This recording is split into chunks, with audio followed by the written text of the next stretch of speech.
Good morning, my dear students. This is Geeta from BLJD Public School, Jharkhand, and in today's lecture, we will read poem Bharat Desh, that is chapter number 7 from your literature book. And I want to tell you one more thing that in previous lecture we had discussed the question answers of chapter number 6, and today we will read this poem Bharat Desh written by Subramanyam Bharati. So let us start reading. Firstly, I want to tell you this poem is based on patriotism. यहाँ पे एक देशभक्ति की भावना छिपी हुई है इस poem में। तो जो पोइट है उसी भावना को कन्वे कर रहा है। चलो पढ़ते हैं कि पोइट क्या कहता है। With the name of Bharat देश ऑन आवर लिप्स, कहते हैं कि जब भी भारत देश का नाम हमारे लिप्स पे आता है उसी के साथ साथ हम हमारे दिमाग में क्या क्या बातें आती हैं। सो क्या कहता है poet, let us shake off our fears and poverty. तो कहते हैं कि इस भारत देश की भावना से जब भी हम भारत देश का नाम लेते हैं तो क्या करें कि शेक ऑफ मीन्स क्या होता है, टू गेट रीड ऑफ, मतलब मिटाना। जो हमारे दिलों में डर है, जो गरीबी है, चलो आओ उसको मिटाते हैं। And overcome our sorrows and enemies, overcome किसी चीज़ पे जीत हासिल करना। तो कहते हैं कि and overcome our sorrows and enemies, चलो आओ दुश्मनों और अपने दुखों पे जीत हासिल करते हैं। We shall stroll on the snow-clad silvery heights of the Himalayas। कहता है कि अब इसमें क्या कह रहा है कि हम क्या करेंगे, हम जो सिल्वरी हाइट्स हैं, जो पहाड़, जो स्नो से कवर्ड हिमालय हैं, वहाँ पे भी पहुँचेंगे।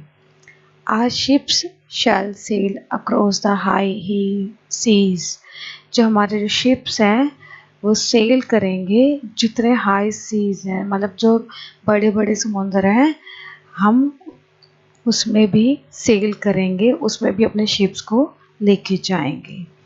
We shall set up schools, कहते कि हम स्कूल्स को बनाएंगे। अब स्कूल्स को किससे कंपेयर किया गया है, सेक्रेड टेम्पल्स। कहते यहाँ पे क्या है, एक तरह का मेटाफोर है, क्योंकि जो स्कूल्स हैं डायरेक्टली उसको का वो नहीं किया गया। तो यहाँ पे क्या किया, we shall set up our schools. तो स्कूल्स को किससे कंपेयर किया गया है, our sacred temple for us, जो इनको मंदिरों से कंपेयर किया है कि जो स्कूल हैं वो हमारे पवित्र मंदिर हैं, उनको भी हम बनाएंगे। And proudly thump our shoulders and utter the name of this land of our Bharat. कहते कि हम अपने शोल्डर्स, जो कंधों को थपथपाएंगे एंड क्या कहेंगे कि जो ये धरती क्या है हमारी, क्या है, ये धरती हमारी है, ये भारत हमारा है।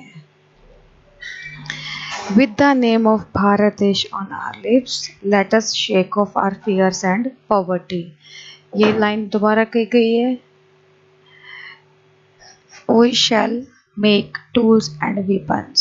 तो कहते हैं कि हम क्या बनाएंगे, टूल्स और वेपन्स बनाएंगे। वेपन्स क्या होते हैं, हथियार होते हैं। टूल्स क्या होते हैं, काइंड ऑफ मशीनरी लगा लो, उसको हम टूल्स कह सकते हैं। We shall produce paper, हम पेपर भी प्रोड्यूस करेंगे, पेपर को भी बनाएंगे जहाँ पे हमें नीड हुई। We shall open factories and schools, कहते हैं कि हमारी कंट्री की डेवलपमेंट के लिए हम स्कूल्स भी खोलेंगे और फैक्ट्रीज भी खोलेंगे, हमारी कंट्री की ग्रोथ के लिए, हमारी कंट्री को एक हाई पोजीशन पे ले जाने के लिए।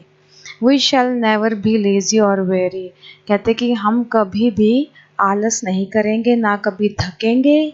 We shall be ever generous, कहते हैं कि हम हमेशा हर काम करने के लिए तैयार रहेंगे। Now come to next lines। We shall always speak the truth, हम हमेशा सच बोलेंगे।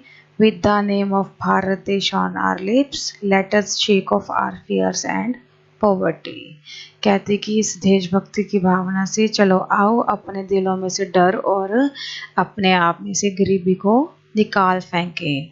Both scriptures and science we shall learn. What is the meaning of scriptures? जो सेक्रेड राइटिंग्स होती हैं, लाइक जैसे गीता हुई, बाइबल हुई, जो ये सारी क्या हैं, स्क्रिप्चर्स हैं। इसमें एक पवित्र लाइनें लिखी हुई हैं, रामायण होगी। कहते हैं हम दोनों को लर्न करेंगे because both values eight their respective places. क्यों स्क्रिप्चर्स से हम क्या करेंगे? अगर हम स्क्रिप्चर्स को पढ़ेंगे तो हमें जो हमारी ट्रेडिशनल वैल्यू हैं, जो हमारे जो एंसिट वैल्यूज़ हैं, जो भी हमें पता लगा है कि यहाँ पे धर्म क्या है, रिलीजन क्या है, उसके बारे में हमें पता लगता है। So one should know about the scriptures and one should read scriptures. And science, तरक्की के लिए साइंस का होना बहुत ज़रूरी है, तो हम दोनों चीज़ों को लर्न करेंगे। The heavens and oceans we will explore. कहते हैं हम धरती और आसमान दोनों को एक्सप्लोर करेंगे। एक्सप्लोर मतलब टू डेवलप, या कुछ नया निकालेंगे, उनमें से कुछ इन्वेंशंस करेंगे। हेवंस चांद सितारे हो गए, ओशन समुंदर या उनकी गहराइयों तक हम उनको एक्सप्लोर करेंगे। The mysteries of moon we shall unravel. What is the meaning of unravel? To to develop और टू एक्सप्लोर भी हम इस चीज़ को कह सकते हैं। कहते हैं जो मिस्ट्रीज हैं, जिस मिस्ट्रीज क्या होती हैं, जिसका हल नहीं हुआ हुआ था, जो अनसॉल्व्ड मिस्ट्रीज होती हैं, गाथाएं होती हैं, उनको भी हम सॉल्व करेंगे। And the art of street sweeping too we shall run. कहते हैं कि हम स्ट्रीट स्वीपिंग क्या होती है कि गलियों को साफ करना, कि साफ सफाई का भी हम ध्यान रखेंगे। जो इस चीज़ की स्ट्रीट स्वीपिंग की जो आर्ट है, उस चीज़ को भी हम लर्न करेंगे। तो इस पोएम में बेसिकली क्या कहा गया है कि हम हर चीज़ को, टूल्स हुई, साइंस हुई, अगर सेक्रेड राइटिंग्स हुई, तो हर चीज़ को हम डीपली जाएंगे और हर चीज़ को हम लर्न करेंगे, तभी हम भारत देश के दूत कहलाएंगे। With the name of Bharat देश on our lips, let us shake off our fears and poverty. These are the same lines. जो पहली दो लाइन है ये सेम है। चलो आओ इस भारत देश के नाम से हम अपने दिलों से डर और गरीबी को मिटा दें। So this is the poem. मैंने आपके लिए सारी पोएम ट्रांसलेट की है, तो आपको you are to read this poem carefully and highlight the words in your book. So that's it for today. And till that, have a nice day, have a great time ahead, enjoy your e learning.